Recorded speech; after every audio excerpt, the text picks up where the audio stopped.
Hello and welcome back to my another tutorial. In this tutorial, I'm going to share with you how to change date and time in your Lenovo K13.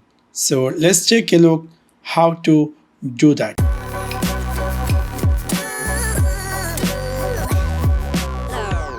In order to do that, you need to click in your phone settings section. After click over settings section, scroll all the way down and then you're going to find here system. After click over system, we're going to find here date and time. After click over date and time, whenever you jump over there, we're going to see this is date and time appear, but it's invisible. Here is the things. If you want to customize your date and time, you need to use this, turn this off, which is use network provided time. After click over there, if you decide to change date, you can easily choose the date you want.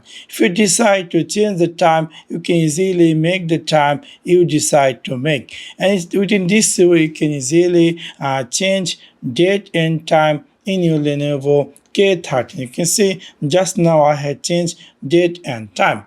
Now the thing is why that is network provider is turned on. For example, you are in Dubai and you are into London, you don't know the country, the area, what time is it. If you're going to turn this on, automatically your phone going to be detect that country time, and it's going to be appear that particular country or city local time. So in order to make this on, obviously you need to go here again in settings section, scroll all the way down, click here system, make here date and time, and turn this use network provided time. So in this way you can easily change date and time in your Lenovo K13. So that's for now. Thanks for watching my video. See you next one. Peace.